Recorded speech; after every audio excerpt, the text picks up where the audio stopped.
ఛత్రపతి మూవీలో మీకు ఒక డైలాగ్ గుర్తుందా? తీరంలో కెరటాలు ఎరుపు రంగు పోసుకొని పోటెత్తుతాయంటూ హీరో ప్రభాస్ రౌద్ర రసం కురిపిస్తాడు. రీల్లోనే కాదు, ఇప్పుడు రియల్గా కూడా కెరటాలు ఎరుపు రంగు పోసుకొని విశాఖ తీరానికి పోటెత్తాయి. ఇంతకు విశాఖ తీరం ఎర్రగా మారడానికి కారణం ఏమిటి?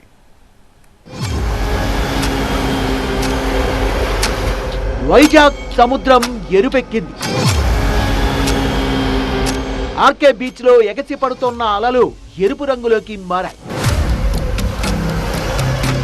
రక్తవర్ణంలో సముద్రం కనిపించేసరికి స్థానికులు భయపడ్డారు. సబ్మరైన్ మ్యూజియం దగ్గరలో కనిపించిన ఈ దృశ్యాన్ని స్థానికులు ఫోన్ కెమెరాల్లో రికార్డ్ చేశారు. సముద్రంలో అలలు ఎర్రగా ఎగసి పడుతున్న ఈ వీడియో నెట్టింట వైరల్ గా మారింది. మామూలుగా బీచ్ లో మీరు ఎల్లో కలర్, వైట్ కలర్, అలా బ్లూ కలర్గా చూసి ఉంటారు. కానీ ఆ రోజు నేను రెడ్ కలర్గా చూశాను. ఆ రోజు ఆ రెడ్ కలర్గా చూసినప్పుడు నాకు ఏమనిపించిందంటే ఏదైనా లైట్ రిఫ్లెక్షన్ వల్ల అది రెడ్గా కనిపిస్తుందేమో అనుకున్నాను. కానీ దగ్గరికి వెళ్ళి చూసిన తర్వాత నాకు ఏమనిపించిందంటే కరెక్ట్గానే రెడ్గానే కనిపిస్తుంది. నాకేమనిపించిందంటే ఏదైనా మామూలుగా ఏదైనా ఆర్టిఫిషియల్గా ఏదైనా కలర్ కానీ ఏమైనా అలా అనిపించింది. కానీ దగ్గరికి వెళ్ళి కొంచెం మొత్తం సముద్రంకి చివరి నుంచి కొంచెం ఒక 500 మీటర్స్ వరకు మనకు 500 మీటర్స్ వరకు అలా అనిపించింది రెడ్ కలర్గా. సముద్రం అలలు ఇలా ఎర్రటి రంగులోకి మారడం వెనుక ఆందోళన చెందాల్సిన అవసరం లేదంటున్నారు సైంటిస్టులు.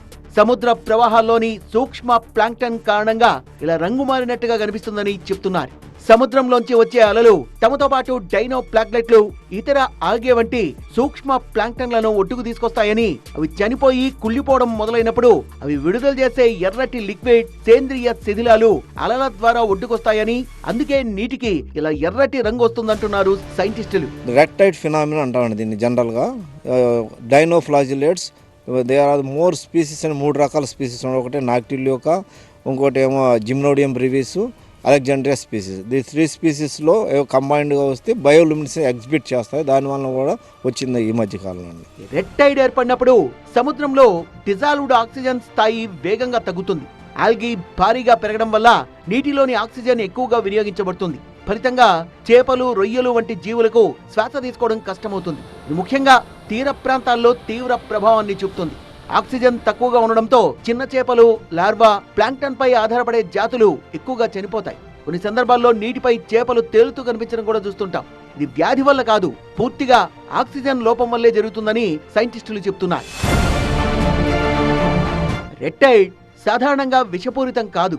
రెడ్ టైడ్ ఎక్కువ రోజులు కొనసాగితే మాత్రం ఆ ప్రాంతంలో చేపల సంచారం తగ్గిపోతుంది. చేపలు లోతైన సముద్ర ప్రాంతాలకు వలస వెళ్తాయి. దీనివల్ల తీర ప్రాంత మత్స్య సంపద తాత్కాలికంగా తగ్గుతుంది. అంతేకాదు, రెడ్ టైడ్ సమయంలో చనిపోయినా లేకపోతే బలహీనంగా ఉన్న చేపల్ని తినకూడదు.